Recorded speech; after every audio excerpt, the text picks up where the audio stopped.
வணக்கம் friends, welcome to another new video.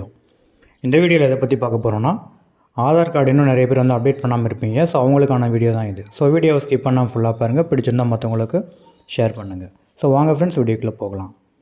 இப்போ வந்து பேன் ஆதார் வந்து லிங்க் பண்ண சொல்லியிருந்தாங்க. லிங்க் பண்ணாதவங்களுக்கு பார்த்தோம் அப்படின்னா 1000 ரூபாய் வந்து ஃபைன் போட்டிருந்தாங்க. ஸோ அதேமாதிரி தான் வந்து இப்போ வந்து ஆதார் கார்டு வந்து அப்டேட் பண்ண சொல்லியிருக்காங்க.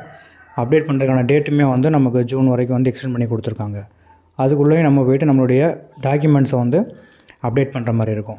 என்னென்ன மாதிரி டாக்குமெண்ட்ஸ் அப்படின்னு பார்த்தோம் அப்படின்னா, ஃபஸ்ட்டு வந்து உங்களுடைய ஐடென்டி ப்ரூஃப்க்கான ஒரு 2 டாக்குமெண்ட்ஸ், அதாவது ஒரு டாக்குமெண்ட்ஸ் வந்து அப்லோட் பண்ணணும். அது வந்து உங்களுடைய பேன் கார்டு, இல்லை உங்களுடைய ஓட்டர் ஐடி, இல்லை உங்களுடைய ரேஷன் கார்டு, அந்த மாதிரி ஃபோட்டோ ஐடென்டி ப்ரூஃப் வந்து நீங்கள் ஒன்று அதில் வந்து அப்லோட் பண்ணுற மாதிரி இருக்கும். அதில் வந்து முக்கியமாக உங்களுடைய name and date of birth வந்து ஆதார் கார்டோட மேட்ச் ஆகிற மாதிரி இருக்கிற மாதிரி பார்த்து அப்லோட் பண்ணிக்கோங்க. ரெண்டாவது பார்த்தோம் அப்படின்னா அட்ரஸ் ப்ரூஃபுக்கான ஒரு டாக்குமெண்ட் அப்லோட் பண்ணுற மாதிரி இருக்கும். எக்ஸாம்பிளுக்கு உங்களுடைய இபி பில்லு, இல்லை அப்படின்னா கேஸ் கனெக்ஷன் பில்லு, அதாவது 3 மாதத்துக்கு உள்ள அந்த பில்லை வந்து நீங்கள் அப்லோட் பண்ணுற மாதிரி இருக்கும்.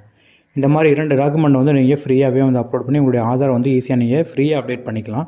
இப்படி அப்டேட் பண்ண தவறிட்டீங்க அப்படின்னா, முன்னாடி சொன்ன மாதிரி தான் பேன் கார்டை வந்து நம்ம லிங்க் பண்ணுறதுக்கு 1000 ரூபா ஃபைன் கட்டணும் பார்த்தீங்களா. அதே மாதிரி இதுக்கு வந்து 50 ரூபாயோ 100 ரூபாயோ வந்து நம்ம பே பண்ணி நம்மளுடைய ஆதாரை வந்து அப்டேட் பண்ணுற மாதிரி இருக்கும். ஸோ வந்து இந்த பெனால்ட்டியை நீங்கள் தவிர்க்கிறதுக்கு பார்த்தீங்க அப்படின்னா, இன்றைக்கே வந்து உங்களுடைய ஆதாரை வந்து நீங்களே அப்டேட் பண்ணிக்கோங்க. உங்களுடைய மொபைல்லேருந்து கூட நீங்கள் அப்டேட் பண்ணிக்கலாம். இல்லை பண்ண தெரியல அப்படின்னா பக்கத்தில் இருக்க உங்களுக்கு ப்ரௌசிங் சென்டருக்கு போய்ட்டு நீங்கள் ஈஸியாக உங்களுடைய ஆதாரை வந்து அப்டேட் பண்ணிக்கலாம். அவ்வளோதான் ஃப்ரெண்ட்ஸ். இந்த வீடியோ பிடிச்சிருந்த அப்படின்னா மற்றவங்க மறக்காமல் லைக், ஷேர், சப்ஸ்கிரைப் பண்ணுங்கள். எப்படி நம்ம டாக்குமெண்ட்ஸ் அப்லோட் பண்ணுறதுன்னு சொல்லிட்டு நெக்ஸ்ட் வீடியோவில் பார்க்கலாம்.